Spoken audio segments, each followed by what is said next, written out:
sexist, a disaster for women.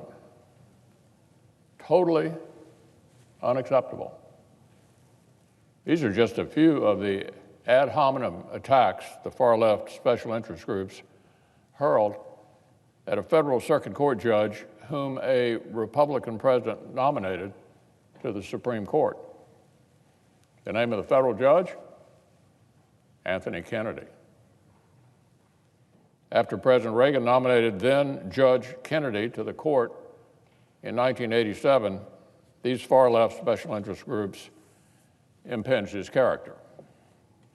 They cooked up apocalyptic warnings about all the terrible things that would happen to Americans if he were confirmed to the court. Of course, the American people didn't buy it, and a majority of senators saw through the hyperbole and hysteria and confirmed that qualified nominee. And believe it or not, Mr. President, the sky didn't fall. Didn't fall. But decades later, our Democratic colleagues still haven't tired of crying wolf whenever a Republican president nominates anyone to the Supreme Court. We've seen the same movie time after time after time. Less than 3 years after Justice Kennedy's confirmation, President Bush nominated David Souter to the Supreme Court. Guess what left-wing pressure groups said about David Souter right after President Bush selected him? That's right, the very same things you're hearing today.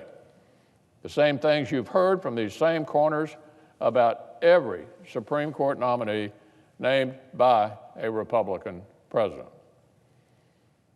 One organization proclaimed that Justice Souter might, quote, undo the advances made by women, minorities, dissenters, and other disadvantaged groups. That was about Justice Souter. And back in 1975, they assailed the nomination of John Paul Stevens. They said he lacked impartiality and opposed women's rights. That's what they said about John Paul Stevens. So these far-left groups have been at these same scare tactics, Mr. President, for over 40 years. The consistency is really quite amazing.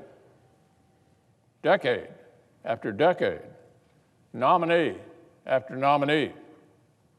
The far-left script hardly changes at all. Anyone and everyone a Republican president nominates to the Supreme Court is some kind of threat to the republic, according to the hysterical press releases that inevitably follow. No matter their qualifications, no matter their record, no matter their reputation, it's the same hyperbole, the same accusations, the same old story.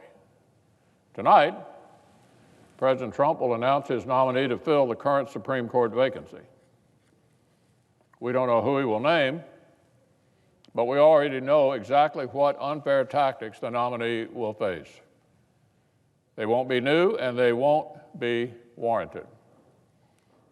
We can expect to hear how they'll destroy equal rights or demolish American health care or ruin our country in some other fictional way.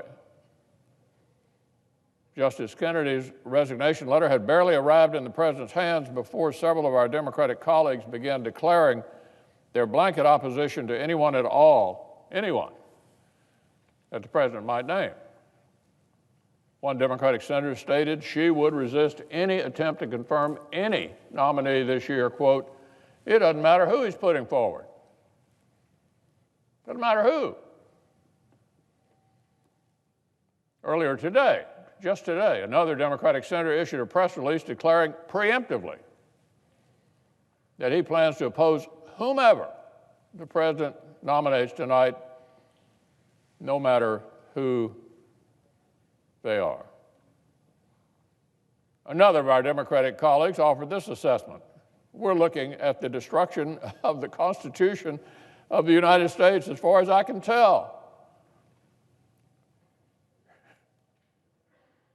It's hard to keep a straight face when you hear stuff like that.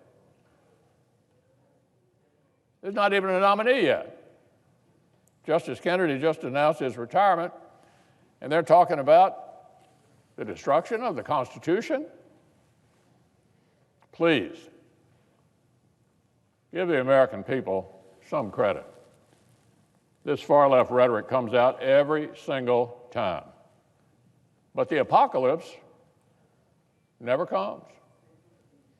Americans see beyond this far-left mongering, this kind of fear-mongering they've tried over and over again for 40 years. Senators should do the same.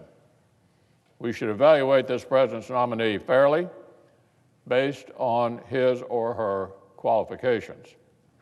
And we should treat the process with the respect and dignity that it deserves. The Judiciary Committee, under the able leadership of Senator Grassley, will hold hearings, and then the nomination will come to the full Senate for our consideration. One more round of 40-year-old scare tactics will not stop us from doing the right thing.